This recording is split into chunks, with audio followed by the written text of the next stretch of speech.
Need to do some vocal warm-ups. Spending my nights in a barroom, oh, turning them songs into...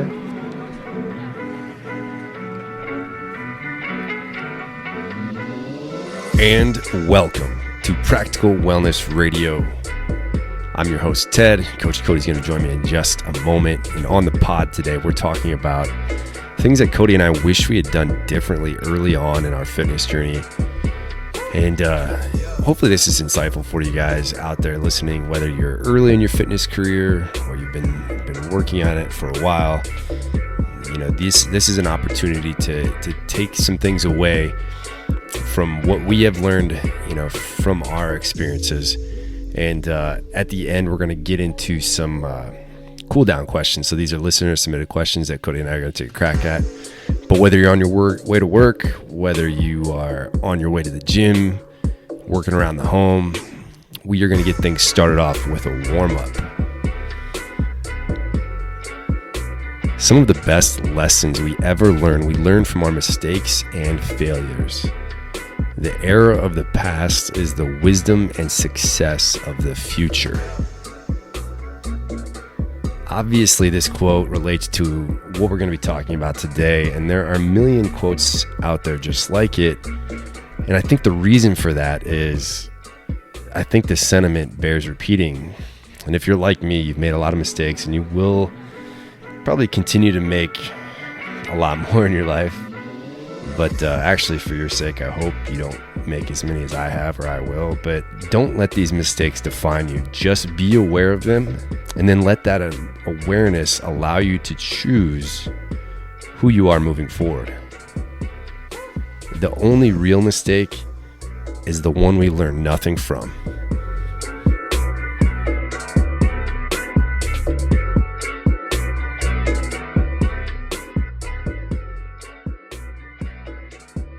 Practical Wellness Radio will resume shortly with our conversation on things we'd wish we'd done differently early in our fitness training. But for more info on what we're all about, you can go to practicalwellnesscoach.com. Up on the website right now, we have a better pull-up program available for anyone looking to get their first ever strict pull-up or just looking to improve upon their pull-ups in general. This is a 4-week repeatable program that will help you on your journey to improve your pull-up strength and efficiency. The program will consist of 2 days each week that you can add into your current exercise routine, and you'll be able to continue this cycle and this program indefinitely as you progress towards your pull-up goals. Let's get the episode started. No, the kids are not to bed. That is not a one-man operation. It could potentially be a one-woman operation. My wife could maybe do it by herself, but yeah, I mean, she's stronger than you, I'll admit. By far. She would choose not to attempt it by herself, though. Well, what's the deal? Like, I couldn't do it by myself. I don't have kids. Like, what's the problem? There's not so much a problem as there is, like, they're not just happy at the same time. You know, like you'll finally get one kid talked into, like, okay, we're going to change her clothes and brush her teeth and do that stuff. Meanwhile, the other kid is losing their mind, you know. Let me ask you a question. When it was just holiday, was it a one-person job? When it was just holiday, yeah, it wasn't. It was probably, yeah, it was much more feasible from one person perspective. We could like the almost the benefit of one kid. I don't know if I should say benefit. It's probably not a nice thing or fair thing to say, but went over my head. I didn't think of it. Hopefully my 6-month-old doesn't listen to this. And she's gonna go back into the archives in 20 years and yeah. What the heck? You said this. When you have one kid, it's like you can tag team stuff. You know, like you can like take the kid and then I'll clean up the dishes, right? Or like, yeah, let's just take her up real quick and we'll, you grab their clothes or you change the diaper. Or I'll put toothpaste on the toothbrush and do all that stuff. As opposed to like with 2 kids, it's like, okay, you have all the responsibilities of one and I will take all the responsibilities of the other kid. And to people that have 3 kids, like, I can't even fathom that. Can't even fathom it. well, I wonder if you space them out enough, then they eventually start watching themselves. Yeah. I would suppose there's guess. some truth to I that. don't know. There's a funny Jim Gaffigan quote about that. Like, I think he's got like a lot of kids, like 4 or 5 kids or something. Do you know who Jim Gaffigan is? Yeah. Yeah. And he is like, he's like, yeah, so we have 4 kids now, and 3 was quite a bit. And for anybody who has 3 kids and is curious what having 4 kids is like, now imagine you're drowning in the ocean and you can't breathe. You're drowning, water's crashing down, and then somebody hands you a baby. That's what it's like having 4 kids. I like that. Yeah. But I don't know, man. I don't know. I even feel like with 2 kids, like, we just don't get anything done. Like, anything.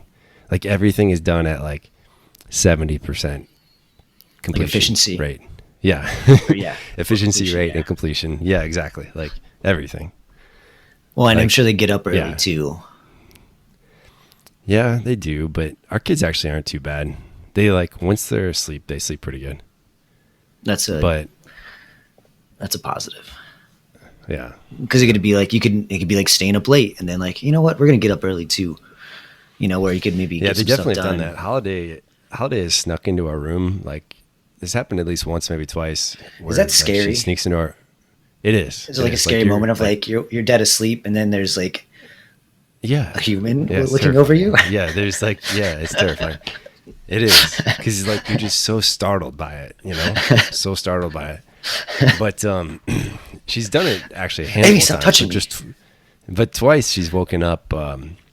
She's woken up where she like walks into our bedroom and like just starts flashing the lights on and off, on and off, on and off, on and off, and it's 5:15 in the morning. You're like, Jesus, what is that? And no, it's just a little toddler that's about 2.5 feet tall, 3 feet tall, But no, you definitely like every night before I go to bed, I go around and I like make sure like all the doors are locked outside, and so she can't like sneak Right. outside. That's Yeah. my biggest fear, That's fair. And then we have a gate that goes down into our basement, but we sleep and we live on the main floor, and then Holiday's bedroom is upstairs, and we've got like a pretty big staircase that goes up to her room. And she has never, ever, ever, ever, knock on wood, fallen down the stairs. But that's my fear, is that she'll fall down the stairs at some point. Yeah. That's probably pretty terrifying. And she sleeps with like, she's got like, she calls them her honeys, and they're like these little like comfort unicorns with like blankets on them, And I think she has 7 of them, because we originally bought like 3 of them, because we're like, okay, we need to like make sure we have backups, because if she really loves these, or we originally bought 1 and she loved them, we went back and bought 2 more, and like if she really loves these, and you lose one, like you're screwed, right? Like this is like her comfort thing, and so we bought 2 more, and then it just became a joke. Like I once bought another one just as like a joke, and then she like likes it, and then the next part of that is we put them all in circulation, so they're like all like dirty and, beaten up, instead of like, here's a brand new one if she would ever lose the one that she loves. And then we've somehow now gotten up to, we have like 7 of them. Like Amy's grandparents have bought us ones, but she does have a favorite, and it is completely beaten up. So we've not only like ruined our thing where we were going to have like backups, because she still only has one favorite. And how does she differentiate the favorite from the others? There's one that has like a half of a unicorn horn, because it's her favorite. And I don't know how she originally differentiated them, but she did somehow, right? The smell. And yeah, something, right? And to some point she, so like I said, we've now have 7 of them that sleep in her bed, and she has 1 that is her favorite. But anyway, she carries them around everywhere. So when she wakes up in the morning, she like is walking down the stairs with her arms full, like not hanging onto the railing, just, one step at a time. And I'm like, yeah, watching kids walk around over challenging obstacles like stairs is like always frightening to me. And I remember this. It takes me back. We were once at a meeting. I don't know if you remember this. And it was like a big meeting. It was like at night or something. I don't really remember like the context or what we were talking about, but I do remember that, the yoga instructors were there. The fitness coaches were there. This is at ProFit. I suppose I should give that. And I don't know whose baby was there. Was it Stacy's? No, it wouldn't have been Kyle. Maybe it was. No, probably not. No, it wasn't. No, it wasn't. It was somebody else. But anyways. Yeah, I kind of vaguely remember. Do you remember you being on the black mats by the whiteboard? Mm-hmm. Well, we were all sitting on like benches or boxes in a circle. Yeah. And he used to have those, or still does. Yeah, near the whiteboard, and that's where he had the kettlebells. And whomever's child this was, it wasn't Stacy's kid. I think she maybe was still pregnant at the time, but it wasn't. It was someone else. Oh, I think I know whose kid it was. Well, anyways, I remember you being a hero. Because that kid went to grab the kettlebell and pulled it off this shelf, basically. Yeah. And I've never seen anybody move so fast in my life. It was already in. Yeah. You already had them. I know. And me over there, I was like, did something happen? Yeah. What's crazy too is I don't even think my wife was there to see those dad instincts, like, to be, like, no. Immediately you would have had a kid much earlier. You exactly, would have had a kid much earlier. I do remember that. I think maybe could Tawny have had a little kid? It could have been. Yeah. It could have been one of Tawny's. I'm thinking of maybe Beth. I don't know. Yeah, I'm not sure, but I completely forgotten about that. And I'll tell you too, like that's when I felt the most safe around you.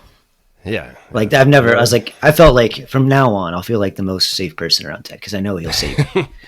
I'll protect you, Cody. It's all right, man. Yeah, like that's, I got that. You don't have to look when you cross the street. You're fine. I'll run out the other way. It's good. Yeah, I can be as reckless as I want to be. Yeah.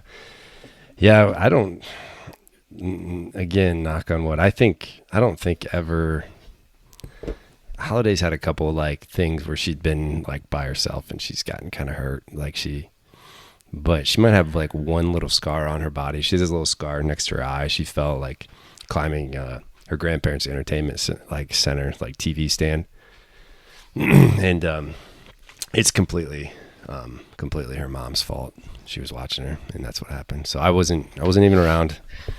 If I would have been, who knows? Yeah, who knows? I mean, she probably wouldn't have that scar. But, well, I think that's part of being a kid too, though. It's just like you grew up on a farm, and you know this you just get hurt. I mean, that's just the way it is.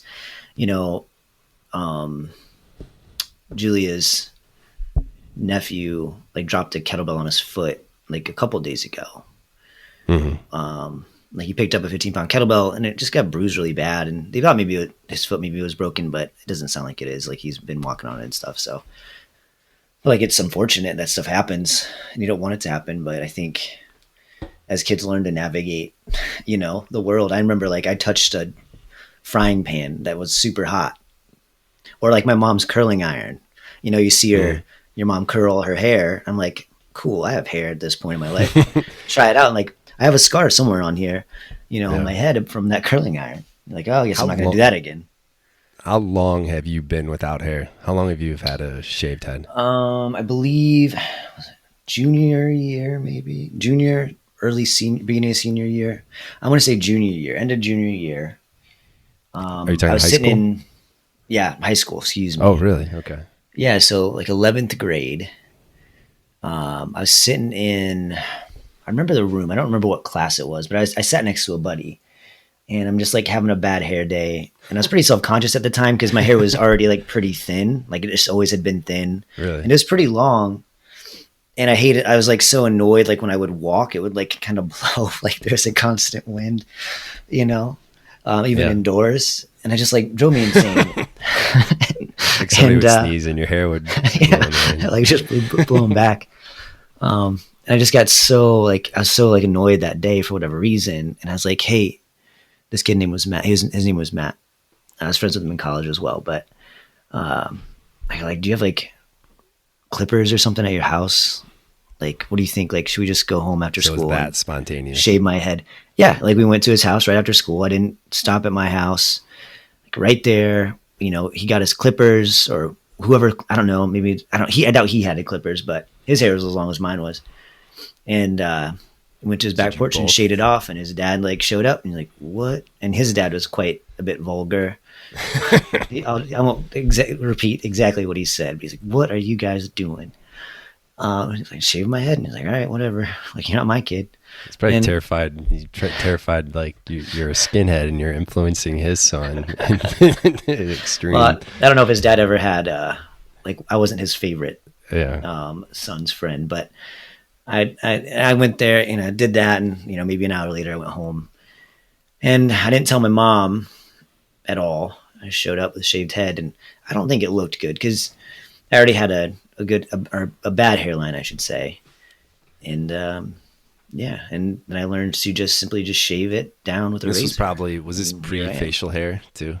Yeah, so this is pre-facial hair. See, I think so. There's nothing to balance it out. Yeah, it's not a great thing to do. No, it's not a good look. I think if you're bald, like, unless you're like Moby or something, yeah, I don't think it's great. Yeah, some people can probably pull it off, but there's a reason why you see a lot of bald bearded men. You don't see a lot of bald men. Yeah, well, I can barely grow a beard, so I'm not going to. Someday, when you're 45, you'll get there. It'll start when you need it. You know what I mean? Maybe now if I just don't shave until I'm 45, it'll fill in to a beard. Yeah, I doubt it though. Well, would you rather have a beard or lose your hair? I think I'd rather have hair on the top of my head. I mean, I think I would agree with that. I don't know what I would look like anymore. Yeah, so it's been 15 years since you've had longer than like a quarter of an inch of hair on the top of your head? Oh no. It's been, no, it's not that long. 17, so 13 years. 13 years. But as long as I've had my truck. As long as he's had. Cody measures time and the length of his vehicles and truck years. Exactly. All right, so let's get into this. We're going to talk about today. We're going to talk about things that we'd wish we'd done differently with our fitness training. So, me personally, I've been kind of training and working out probably for about 15 to, I'd say 17, 18 years. Like, you're a high school athlete. 3 days a week. Yeah. I mean, 3 days a week minimum, and that's just, it's almost like, for me, it's not like, sometimes people are like, how do you have the motivation to continue to do that and to continue to make that a part of your life? And I think it's not really even motivation. It's just kind of become one habit, but almost like, I don't know, you've probably heard this too, Cody, is like, we just call it like it's discipline. And it's not discipline like where I feel like I have to do it. It's a discipline where it's like, I clean my ears I clean my ears out every day, or whatever that is. Like, I brush my teeth every day. Yeah, it's a discipline. It's just something that I kind of feel like I need to do every day. You hit it on the head. You've surpassed having to be disciplined. You've already done that. Like, you've introduced this thing. You were disciplined, and now you've surpassed that. Whatever that next level is, whatever you want to, whatever verbiage you want to use to surround that and identify that, you've already surpassed that. Like, now this is you. This is Ted. Mm-hmm. Ted has kids. He's a family man. He's a good husband, and he works out. Yeah, and there's some things like, other people have probably similar quote unquote disciplines, like some people might be like, I just, I read a chapter on my book every day, or whatever that might be, that's probably a habit I should also pick up. But I just, for whatever reason, this is just kind of where I am and where I, what I do. But anyway, with that experience, with that discipline has become a lot of experience, right? You've learned a lot of things that, that you like and things that you dislike, and maybe things that you wish you'd have done differently, in that time. Absolutely. And I haven't been training as long as you. I didn't play any sports in high school or anything like that. My journey's a little bit different. I think that's maybe a different podcast episode, but I've been probably training consistently, and we're going to talk about some stuff today, but, we'll talk about things that we wish we would have done differently, or what we learned from But I've been working out very regularly, on average 5 days a week for the past, I don't know, 10 years, 11 years maybe. Yeah. And I think too, when we talk about like working out and whatever it is, some days it's, we're finding an ability to move some way or somehow, and that might be just, that might just be 10 minutes of stretching, and I kind of pull that into this category too, right? And the importance of it. But for purposeful me, movement. Exactly. Yeah. That's a great way to put it. Purposeful, like movement to improve fitness levels. There's right? an intention, So of some kind. Yeah, exactly. So I think for me, that's a good point, like a good segue into like my like biggest thing and biggest takeaway. And I think, and I wish from early on, I would have prioritized, quality movement. I wish that would have been a better and higher priority of mine. I just think it's so important to just move well, and whatever your goals are, regardless of those goals, like moving well is going to help you. It's going to lower your risk of injury. It's going to increase your chances of reaching your goals. Right. I think, without getting too scientific about it, like I think people that move better have better range of motion. And if you have better range of motion, every repetition of whatever movement you're doing, you're getting, like I said, more range of motion, more return on investment. Like if every repetition is like an investment, you're getting more back with every repetition. And the more you get back with every repetition, your chances and opportunities to burn more calories is better, build more strength is better and higher. And, the more lean muscle you can put on your body, you're going to increase your metabolism. And the faster your metabolism is, you're then going to, be able to like cheat on your diet from time to time because you have a faster metabolism. And so it just kind of like, it all stacks up and it all adds up. But I think if you, strip every single layer away, for me, if I would have just maybe prioritized moving as well as I possibly can, like 17, 18 years ago, like I think that would have probably paid off, tenfold. Yeah. And what was like your limiter in that? Just, I didn't know better. I didn't have the right coach or any coach. Probably both of those for sure. And I think early on, like, man, when you're in high school and you're getting out and, or even if you're not in high school and you're just working out for the first time, like, I don't think the awareness is there. Like, I don't think the awareness of like, you're like, oh, I can squat, I can whatever, I can do this, I can, and until you maybe have a coach who can kind of communicate what better movement could look like, or maybe you see better movement, you're not really sure and you're not really aware of what that is, Right. And especially when you're younger, you recover so fast and you don't have a good context of what feels right as it relates to a movement pattern. I think we have some intuition, but if we're making some of these smaller movement pattern issues, you're not going to notice that. And then the problem is it snowballs, right? So then you get strong in those, poor positions, or Absolutely, you get in, to these deeper poor habits. Then you start to see these problems when you get older. When you've had all those repetitions, when you don't recover as well. And older being, it could be 5 years from that moment, that you start moving, or 10, or it could be even the next day. It's pretty relative to the person. But yeah.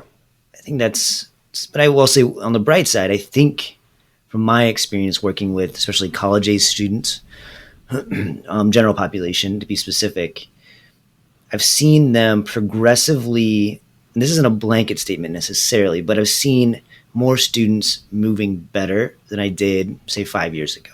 Like maybe put that in another way to say that. I have less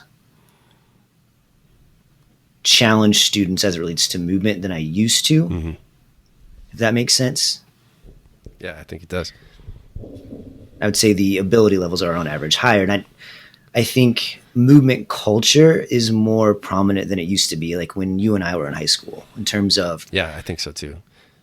Quality. Yeah, I think so too. I think quality coaches. Exactly. Like when I was like first getting into fitness, it was more so about like and being surrounded by meathead athletes too, like it's just how much weight's on the bar, how can you, whatever. And then I both have like CrossFit backgrounds, right? And so then you get into CrossFit and, they defined, the squat's always an easy analogy, right? They define the squat, as a hip crease below knee. And, if we're scoring repetitions and we're judging repetitions, okay, hip crease below knee, full extension at the top, like it doesn't really go into detail about like, I don't care, what if your back's super rounded and your knees are caving in and your ankles are collapsed and you know what I mean? Like, but if your hip crease is below knee, then it's a good squat. And that's not really the case, right? And I think for me, I sacrificed a lot of those things, right? So I'm like, I just need to squat deeper. You're like, oh, look how low I'm squatting. And it doesn't, then it doesn't bring into context the fact that like you're still moving like shit, even though you're, you're meeting the quote unquote like criteria of a squat. Yeah, you're doing it, but how are you doing it? And I think my issue, and I started lifting in high school as well, but it was more in the context of I wasn't playing a sport. I didn't really have anything else to do. And I was just starting my fitness journey, and I took the, advanced weightlifting class as a alternative to like regular PE, because sports, forced sports weren't my thing. So I took the alternative weightlifting class, and, the guy that was running that, he was like the football coach, and whatever. And he was also one of the PE teachers, and he was a good enough guy. And I thank him, for at least helping me or being a person at the beginning of my journey, certainly. But I wasn't ever taught how to squat necessarily. Yeah. Or if I had an issue, he would say, hey, squat deeper. And he would say, hey, don't put any weight on the bar, things like that. So there was certainly some management in that way, some safety components, I guess. But I was never told, like, how do I squat deeper? Like, how do I get to that point that's acceptable, at least for him at that time? So there's like a disconnect there, right? And I'm sure it was hard. I'm just some random kid, coming into his advanced weightlifting class that never picked up a weight in his life, has a freshly shaved head, super insecure. And, and he's in a class full of like 20 other kids, Yeah, I think exactly. I think, man, and I have, I think you have too, but I think, I've had experience, being kind of a strength and conditioning coach at the high school level, right? And the difference is for me, first and foremost, when you're coaching like a ninth grade freshman boy versus the 12th grade senior boy, like those are two very different like species almost, yeah. You know what I mean? Yeah. And I, like you'd mentioned too, like the coach that you were working with, he's one guy, he's coaching 20 kids, and, half of them are listening to him. Half of that are misinterpreting him. Right. So there's probably 5 kids in there that really know what the hell is going on. And I remember being in that situation too. We had a bunch of kids, and I was like, my goal is just to freaking make sure nobody gets hurt. That's the number one goal. Right? Like that's the number one goal for me, is just make sure nobody got hurt. And do no harm.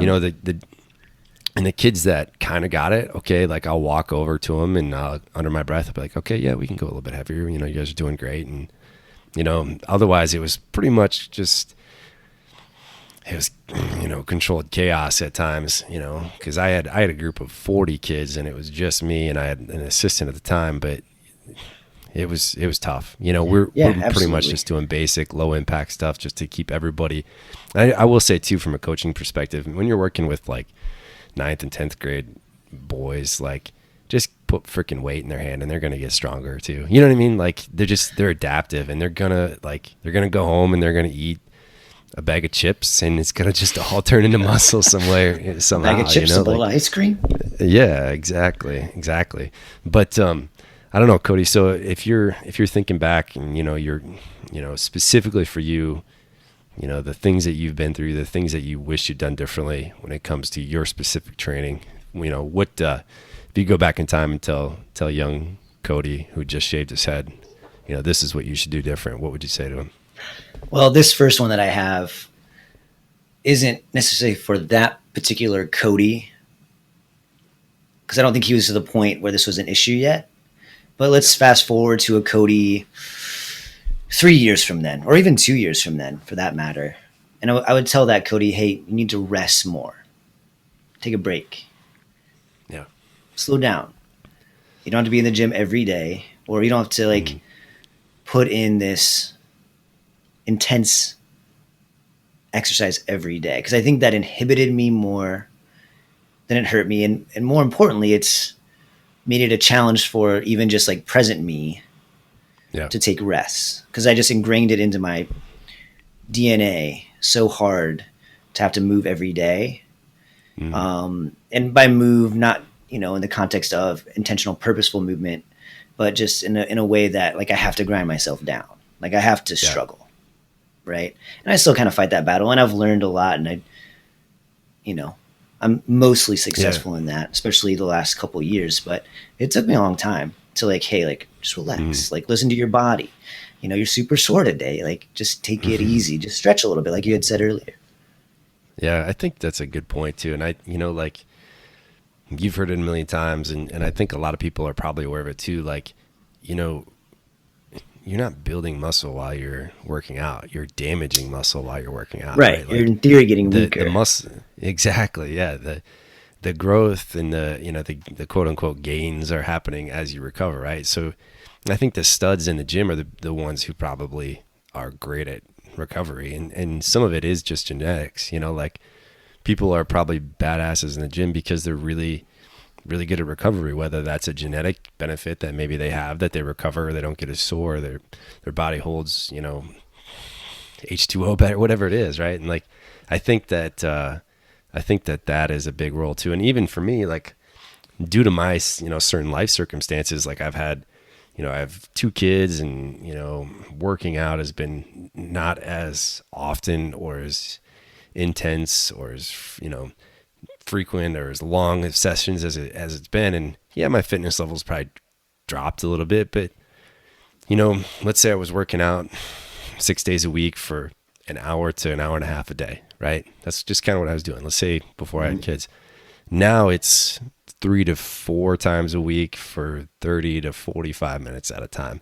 And I think like, yeah, maybe 5% of fitness level has dropped, but, and it's just crazy kind of how that happens. But, for me, I am ready to go every time I step in the gym because I'm pretty recovered usually. And, I can hit the ground running, and make the most of my opportunities in the gym and be pretty calculated, with what I do personally. And it sounds like your time spent in terms of like your return is actually, you're getting more return from time spent than maybe you were doing the 6 days for an hour and a half. Yeah, even though you quantifiably were fitter, if you look at the numbers, you had to put a lot more work in, and, you had put in, you said the number 5%, you had to put in 20% more effort to reach that extra 5% of fitness. Yeah.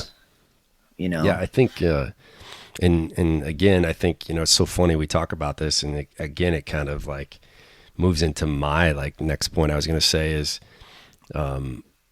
it's hard to know exactly and trust that and listen to that. And I think for me, if I would have had access to a good coach, earlier on, or even just, like trustworthy communication with a good coach, like, not a coach who's going to program the best workouts for me, but a coach that was going to, make sure that I had a plan where it wasn't like you put it, like grinding yourself into a dust and then showing up the next day and just expecting yourself to grind into a dust again.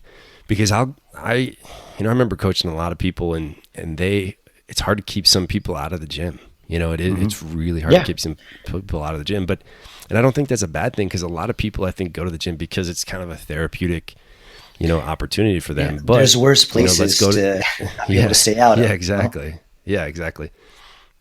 But I think if you have a quality coach, that coach is going to be like, hell yeah, if you have the time and the opportunity to go to the gym 7 days a week, that's great. But let's make sure we have a good plan. And, it doesn't have to always be, grinding yourself into a pile of dust every time. I think kind of with that too is, if you can avoid, that, full throttle effort where you beat yourself up all the time, you're going to probably prolong yourself, right? And so like when we talk about like the corny line of like fitness is a journey, right? It's not a destination, right? And so it's like if you can have a good communication with a coach where you can still make it fun day in and day out, I mean, I think your opportunity to continue to grow and become more fit is pretty high. Oh yeah, well, it needs to be fun. It needs to be enjoyable. It needs to be exciting in some ways, and it's not always going to be that, but there has to be some element. Work. Otherwise, you're not going to do it at the end of the day. Exactly. Whether that's, you'll do it maybe for a few weeks, a month, 6 months, a year, maybe more, but eventually you're going to be like, hey, like, I'm not doing this. This isn't fun. My priorities might change, and you need to have that little extra motivation outside of even just objective progress as well. Yeah. I've been on, workout regimens where I'm like 3 weeks into it, like a 12-week squat program. I'm like, there's no fucking way. There's no freaking way I'm going to finish this. It's like, this is going to beat me into nothing. And you grit and bear, and you try to work through it, and you're like, okay, I finished my 12 weeks and now I need to just take a break or do something else. And I think that definitely has a place. Like if you have certain goals that kind of, meet a criteria where we need to really ramp things up and take on whatever it might be, I think that's good. But then if you have a good coach, you can sprinkle in some other things to make it fun. That's where the big gains can be made. Yeah, I think it's important to say that, like, it's all contextual, right? An Olympian's training program is not going to be as fun, maybe as you or I's. For sure. It's their job at that point, right? And they have some higher goals or competitors. Where I think as you or I, we don't need to be doing that program. Like, if there's no fun in that program, no thanks. Exactly. It's the same way, like, it's the same way where like you and I might have a hobby that somebody else has for a career, and we're going to take a different approach to our hobby as that person would to their career, right? So if this like Olympic level power lifter who's competing against the strongest people in the world, they're going to be like, shit, I got to wake up at 5 a.m. I got to work out. I got to do this. I got to, because if they don't have their job anymore, right? Whereas you and I might have a hobby of whatever it might be, like call it fishing, right? Like, we're like, oh yeah, let's go fishing. Let's have a couple beers, baits and hooks, and sit on, whatever it is. Whereas other people, I've seen the micro, deadliest catch. Like, those guys are working. Like, it doesn't really look that's that enjoyable that much, living on a boat. It's hard to see the difference. Like, where's the line at? I think it gets a little blurry when we're looking at exercise and fitness in some capacities, especially, in the CrossFit realm, in particular, even in like some of the strength ones, like powerlifting or Olympic lifting. Like, what's the line? Where is this not healthy anymore? Whether that's mental or physical, right? And it's okay for those higher level athletes to push that line. And if they're willing to accept some negative consequences down the road, that's their choice, right? But you got to understand what's the outcome goal. Like, what am I doing this for? And if it's not to win a gold medal or whatever the case may be, or to set a world record, and that doesn't line up with what you want, like, then don't sacrifice the things you don't need to sacrifice. For sure. Yeah. I think that's a good point too. And there's definitely been, and I've been as guilty of that as probably anybody is. Oh yeah, times me too. Of sacrificing things just so I can put 5 pounds on my back squat. Where in the end, you're like, was it really worth whatever to put 5 pounds on my back squat? No, it wasn't. And you go back in time and you try to tell that to a younger me, and he's going to probably tell you to F off, and he's going to still do the same things because I don't know, right? We're all competitive and we all want to aspire to the next thing. But what else do you have, Cody? What else do you wish that you maybe would have been more aware of? Well, I think this goes back to a little bit of your form identification when you were younger. This kind of goes into that a little bit. But I wish I would have done more tempo work to, help with my movement patterns and my form, being a little bit more mindful of that, right? Having that exposure. So tempo squats, tempo deadlifts, tempo, whatever. You can put tempo on anything, tempo pull-ups, just adjusting that. And that can go in a variety of ways, right? That can mean slowing it down. That can mean speeding it up. It might mean add pauses, but just adding more tempos and doing that more. And I try to do more tempo work than I do anything else. Like that's 60% of what I'm doing, 70% of what I'm doing.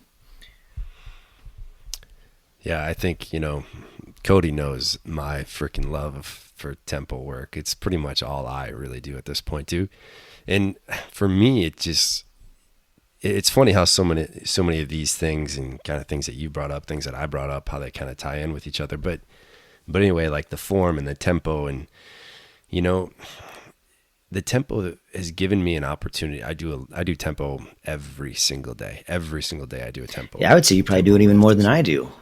Yeah, and for me, it continues to prioritize good movement. You're hyper aware, right? If I tell you to put a bar on your back, and for whatever reason, we always use squat, and I'm going to continue. It's kind of the go-to, and everyone knows it. Right? Yeah, exactly. But anyway, so if I tell you to put a bar on your back, and I tell you to take a 5-second count on the way down, so you're going super, super slow, 5 Mississippis on the way down. You get to the bottom of the squat, hold it for 5 Mississippis, and then probably I think the most challenging out of all of them is to give yourself a 5-second count as you stand up. So you're not even standing up really fast. That's brutal. I've done it. That is super brutal, right? And that's not something that I think you should live and die by and do every single time, right? But no. You're going to be so hyper aware of how you're moving, the weight in your feet, your core stability, all that stuff. And I think if you sprinkle that in, you mix that in, like I said, this kind of all ties in. If you have a coach who kind of understands that and knows what they're doing, you're able to mix that in and have some benefits. And now I say, let's do 5 reps of that. Well, each rep is going to be 15 seconds. So whatever 15 seconds times 5 reps. Think about the time under tension that you can, I can put 45 pounds on anybody's back, and that will cause you to break a sweat, Mm-hmm. And so that's another benefit, I think, for anybody, adding that tempo work, your risk of injury is so low, because you're so hyper aware. You're not moving jolty. You're not doing anything kind of erratic. You're hyper aware of what's going on. If anything, it's really hard to talk yourself into adding weight on the bar when you're doing tempo squats. Cause like I said, it's not, you're like, and you it's not comfortable. Empty bar on your back. Exactly. But it carries so much value. And you said a lot of them already, right? And my favorite thing is, and this is important to remember, and I tell my students this, your muscles adapt faster than your, tendons and ligaments. And a lot of people get in trouble because they don't allow their tendons and ligaments to strengthen. And this is one way to do that, adding this tempo work in. You're going to be able to move better. You're going to be more injury resistant. Yeah. Right? And you're going to get stronger. You're not having to use that stretch reflex. You can't bounce, like say again, out of the bottom of the squat. Mm-hmm.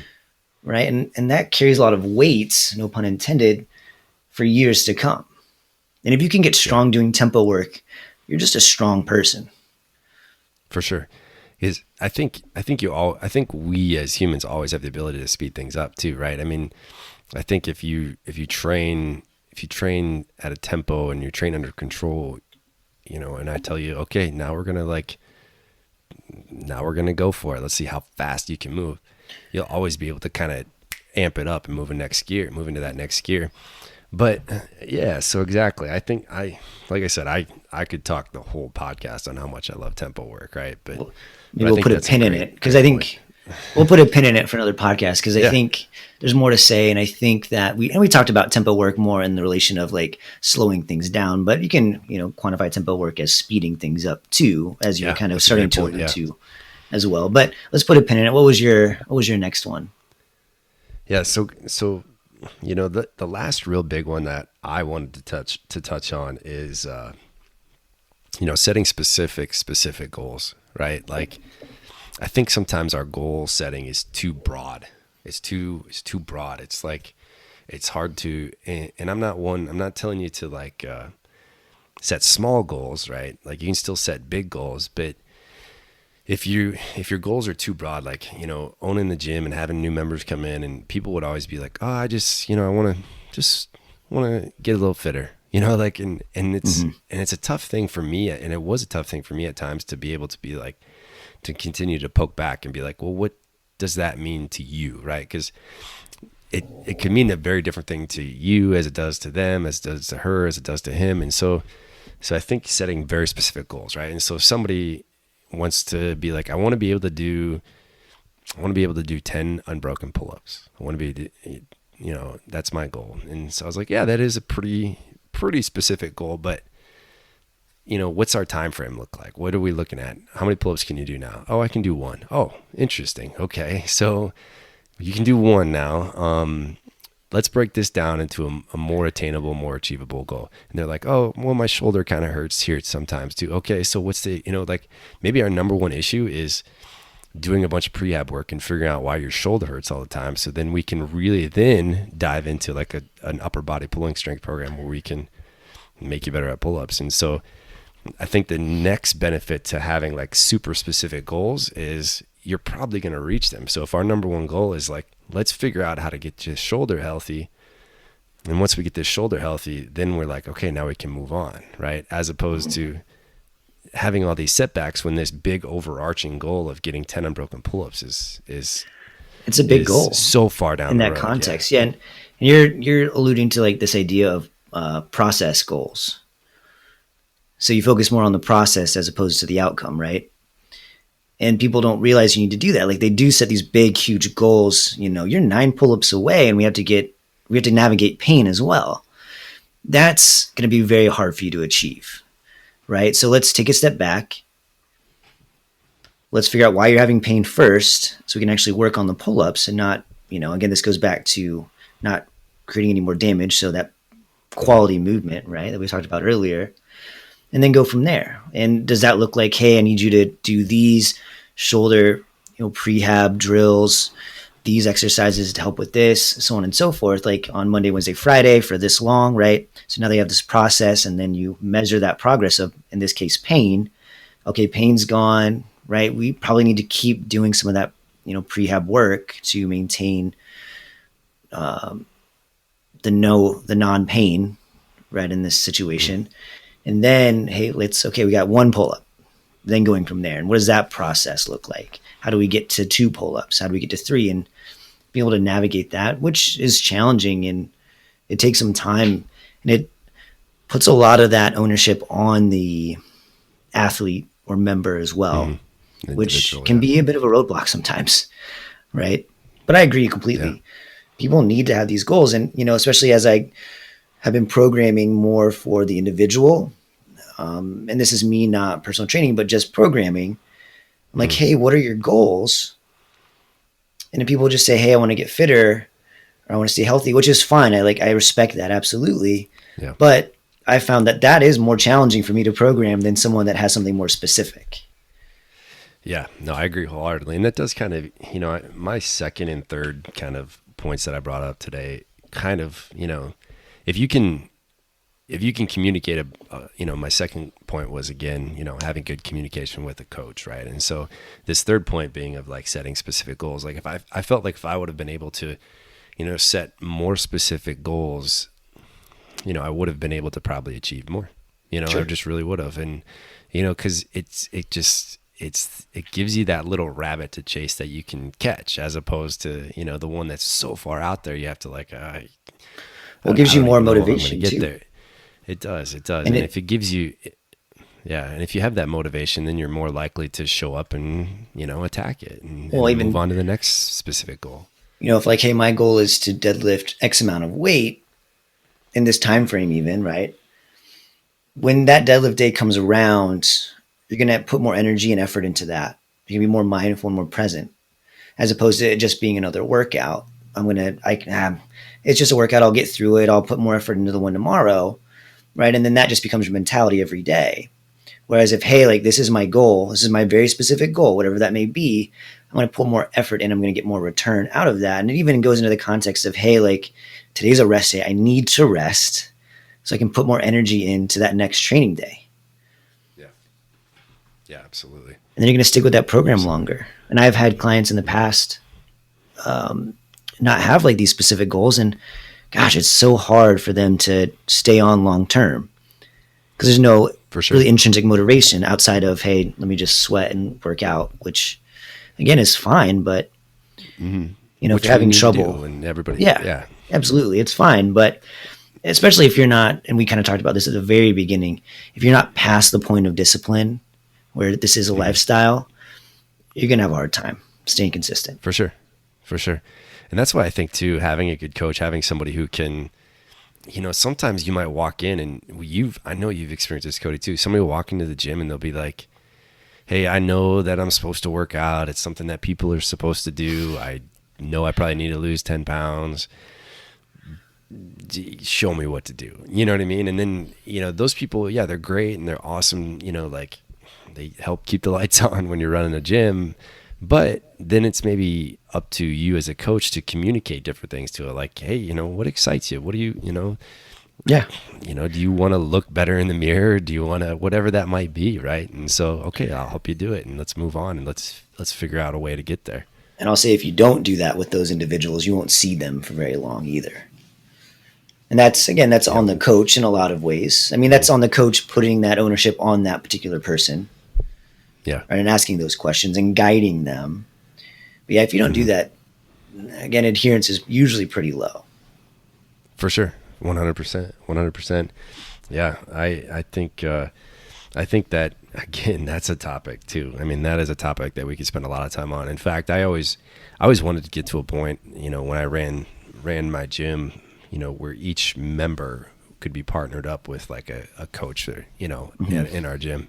Yeah, where each member could, you know, have weekly check-ins, monthly check-ins with the gym. And, you know, we did kind of like, you know, I think if you were coached by me on a regular basis, you probably saw the spiel of me walking up to you and be like, hey, how you doing today? You know, like, oh, you know, what's going on? How's this knee feeling? How's this, you know, like, whereas maybe very informal, I wish that I maybe had gotten to the point where I made it just a little bit more formal and a little bit more dialed in and calculated. And man, I have this theory, you know, where people say like, oh, I don't have any regrets or whatever. Have you ever heard this theory? Have I told you this? Just not having regrets?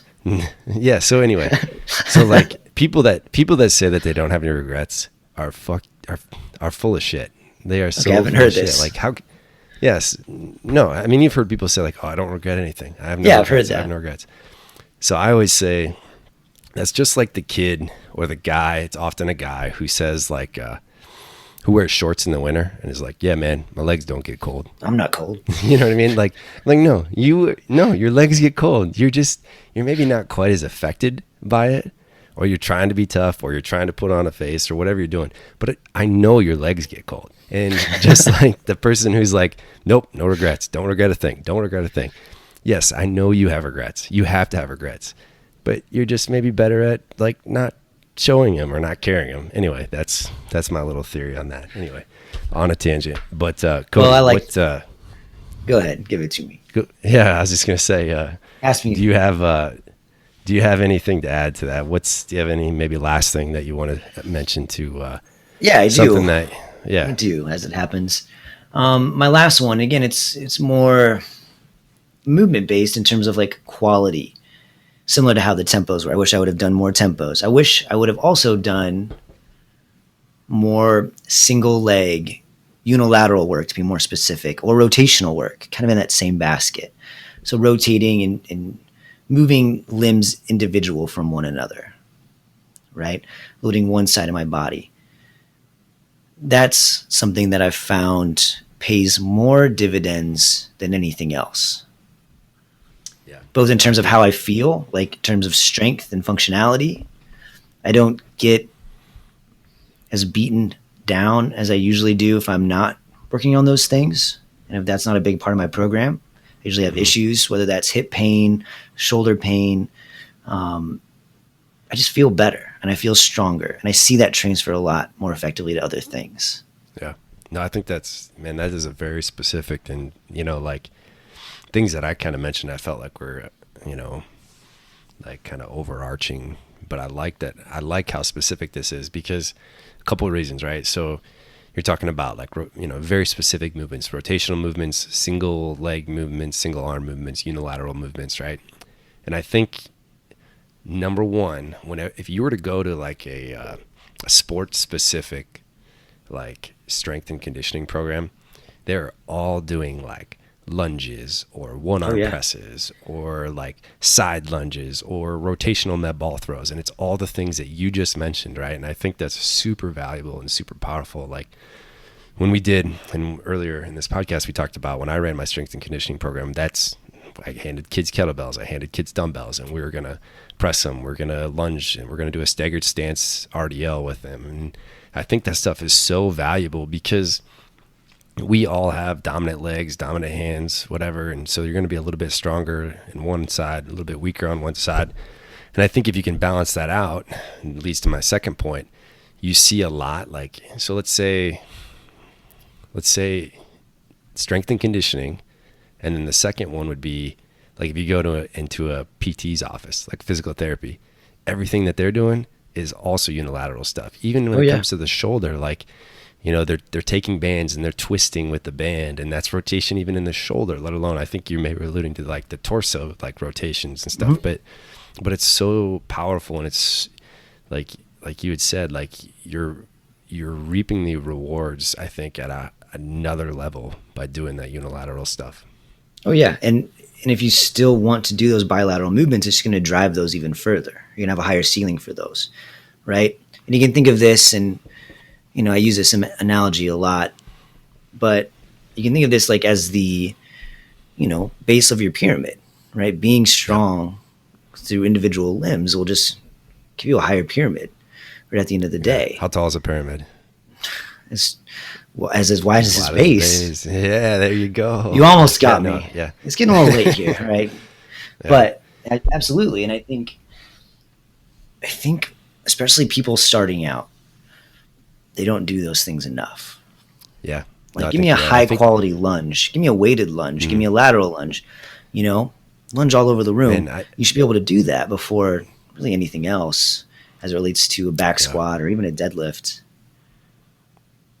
Yeah, I think you hit the nail on the head, because I remember too, again, using the, conversation piece of like the ninth grader who comes in and is like wants to play the sport that I coach was lacrosse, and he wants to play lacrosse, but I ask him to, in warm-ups, right? We do some high knee stuff, we do some quad pulls, we do some, bridge walks, some skips, and then we do lunges. And you'd be amazed at how many kids can't like lunge, they can't lunge because they just have never been asked to and never tried or never been forced to, whatever. But then you watch kids who can lunge really well, and I bet you every one of them is probably pretty strong, Oh, yeah.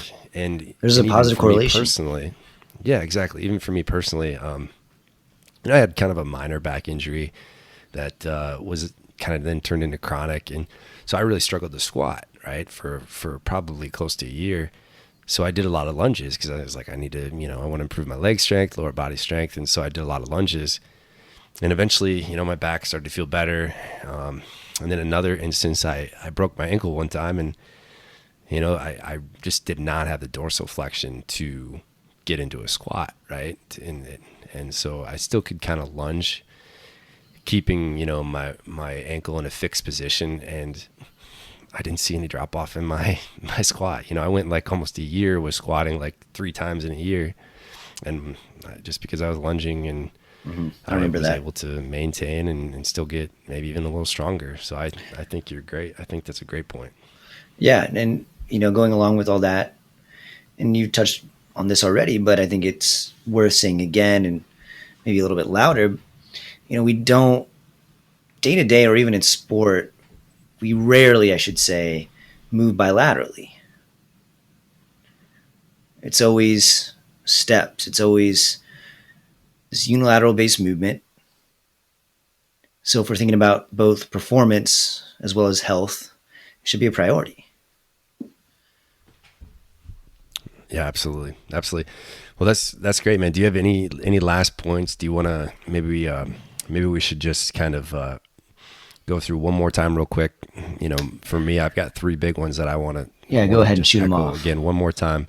Mine again are going to be things that I wish I had done at an earlier time in my fitness. Is number 1, prioritize better movement. Number 2, just have good communication with a coach or accountability system or whatever that might be, just to ensure that I had a plan and ensure that progress is being made. Ensure that I'm able to fight through plateaus, make it fun, whatever that is.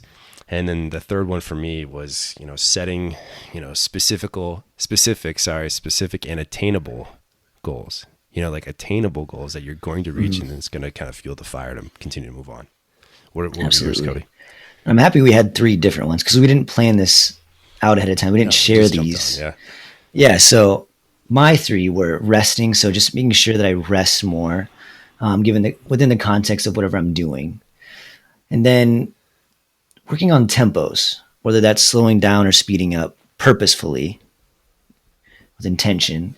And then finally, spending more time rotating and doing unilateral based work in all capacities. Yeah. And I think I'd be further along than I am now if I had done those things, especially when I was, in my early 20s. For sure.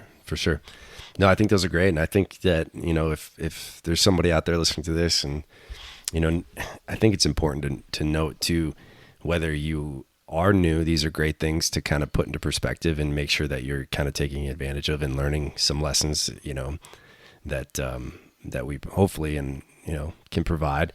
Or maybe you are even almost as experienced as us or even more experienced as us, and maybe you still aren't doing some of these things. And I would say just kind of go through and make sure that these are happening and that these are a part of your fitness regimen. Yeah, they're good reminders. I need to remind myself frequently. Oh, for sure. We definitely get bogged down, but yeah, so there you have it. Those are 3 from both myself and Cody, 3 things that we kind of wish we would have, been a little bit more aware of earlier on in our fitness journey. But we're going to take a break and we'll be right back after this. Before we wrap the show up with our cool down questions, Cody and I would like to give a few shout outs. First shout out goes out to our producer, Matt. Hey, Matt, thanks so much for taking the time to put this together and getting our podcast out there for people to listen to.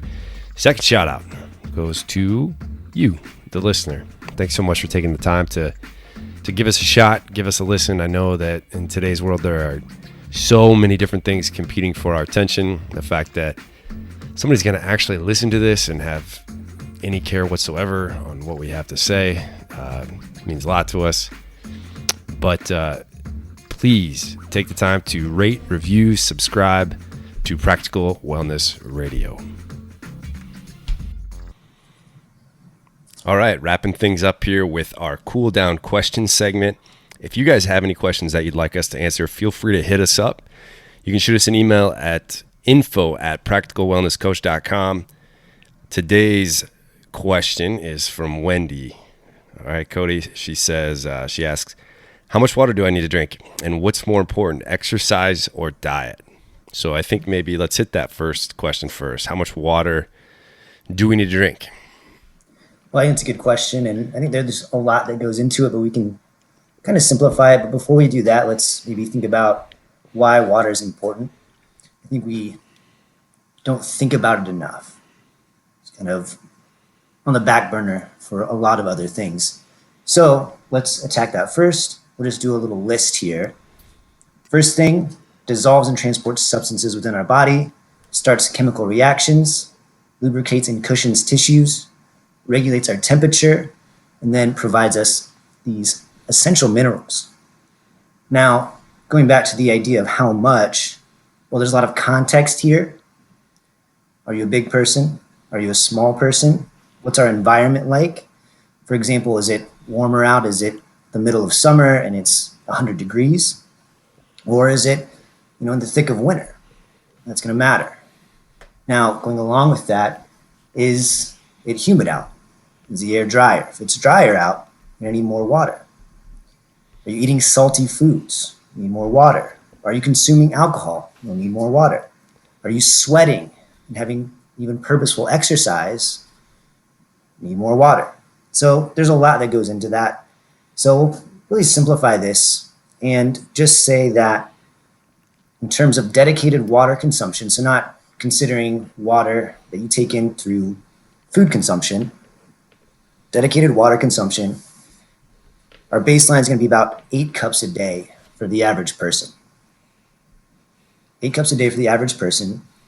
And like I said before, if you're a bigger person, bigger in stature, you might need a little bit more. If you're a smaller person, you might need a little less. So you, for example, you're bigger than me, right? You're 200 pounds. What do you weigh now? So if I'm a above average guy who eats salty foods, who consumes alcohol, who some reason sweats a lot, you're telling me that I need to drink a lot of freaking water.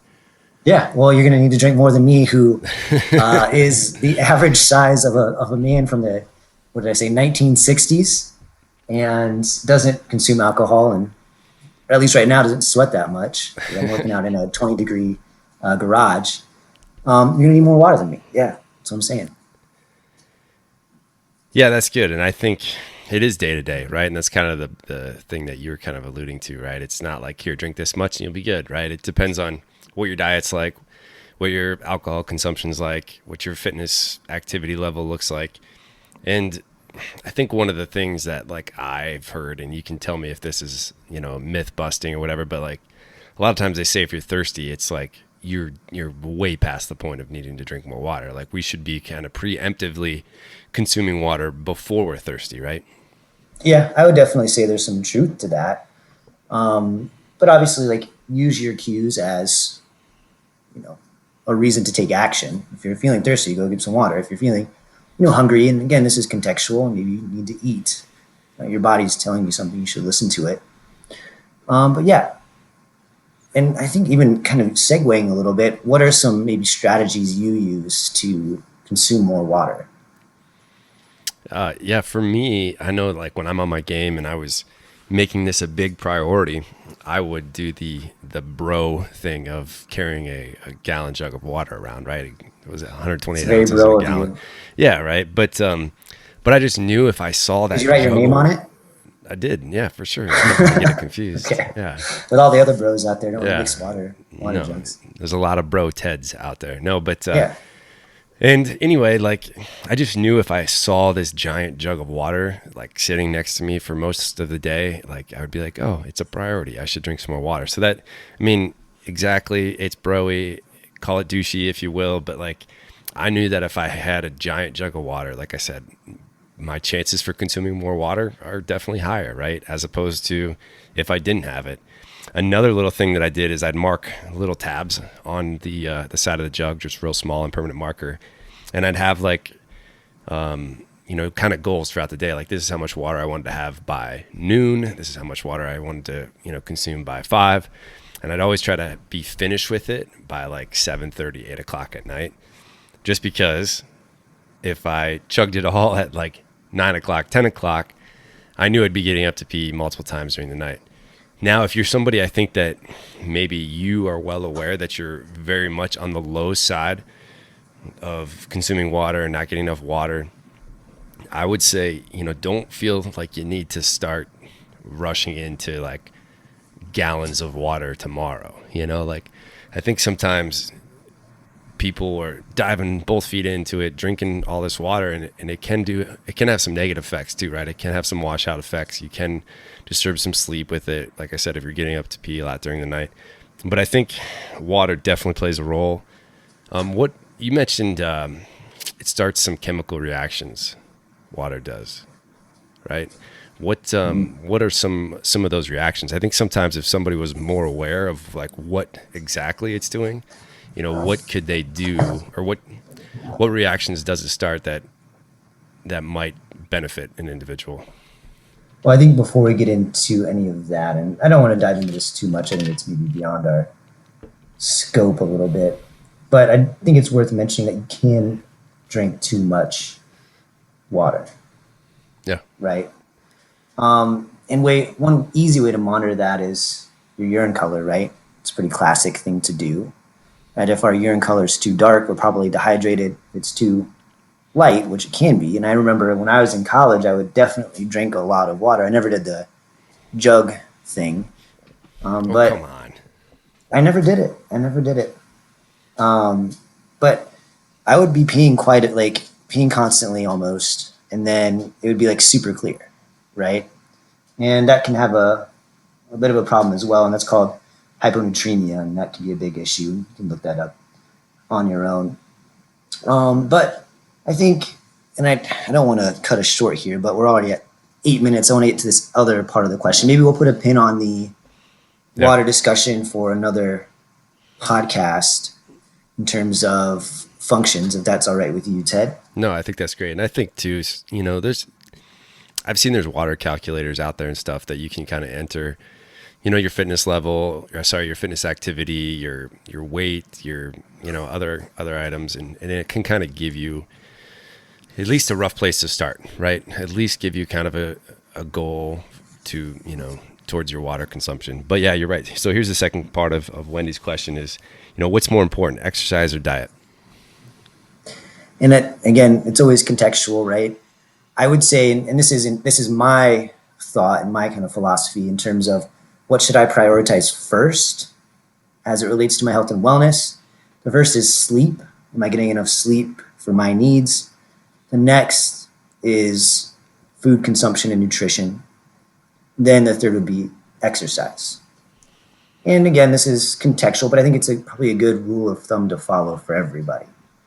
It's really hard to, especially as it relates to weight loss, exercise enough in a healthy way to burn enough calories to be, say, in a caloric deficit. And that's kind of our basic principle of weight loss, right? Or even weight gain, right? You need to have a caloric surplus to gain weight. Now, again, there's a lot more nuance to that, and there's some other things that come into play, but that does have to be true at a level. So I would say, to make my answer maybe short, is exercise is for most people more important than exercise. Not saying that exercise isn't important, obviously it is. Yeah, I think that's great. So when it comes to, you kind of touched on it there, like it's been proven in studies thousands of times, right? So the two things that are always stand out when we're talking about nutrition in relation to exercise and activity, you cannot lose weight in a caloric surplus, right? So if you're trying to lose weight, you need to be at a deficit in calories, right? That's just calories in, calories out, right? You need to be burning more calories than you're consuming to lose weight. And that's just, it sounds so simple, and yeah, it's because it kind of is, right? I mean, you need to be able to burn up what you're consuming. Does that mean that you're not supposed to consume anything? No, right? I mean, because you still need good calories. You still need calories that are going to fuel you for your day, fuel you for your activities, and for your exercise. And then the second piece to that is maybe you're trying to get stronger, right? And just like the first, instance I said is with this, you cannot build muscle. You cannot get stronger in a deficit of calories, right? You're not going to get stronger. So a lot of it is just kind of goal setting, right? And that's kind of, I don't know, maybe a different topic or kind of a cliche, but like just understanding where you are in that pendulum, right? So maybe you are okay with where you are weight-wise, strength-wise, but just know that like that's the importance of nutrition, right? Is always kind of weighing that pendulum back and forth. And like I said, it sounds so simple, and I think that's because it is, and it's been proven thousands and thousands of times. And all these studies that we read, all these other, articles that we read is high quality calories, high quality exercise. I think they go hand in hand. Absolutely. So I think just to sum everything up, water, drink it, average 8 cups a day. There are a lot of strategies to use for that. You can carry the water jug around if you'd like, but just having a water bottle with you certainly would suffice. And then exercise or nutrition first. We kind of landed on nutrition first, even though it is contextual. But regardless, if you have especially any aesthetic goal, so this could be whether that's just how you look in the mirror, and that goes into losing weight, gaining muscle, etc., you got to really pay attention to what you're eating and how much you're eating. And again, there's going to be a lot of nuance within that, but that's just your general answer. Absolutely. Hopefully that was helpful for you, Wendy. If you guys have any more questions, like I said, you can reach out to us at info@practicalwellnesscoach.com. Hit us up with a question. We might throw it on the podcast. Otherwise, please rate, review, subscribe, tell your friends about the episode, tell your friends about the show. Thanks for tuning in to Practical Wellness Radio. See you, folks.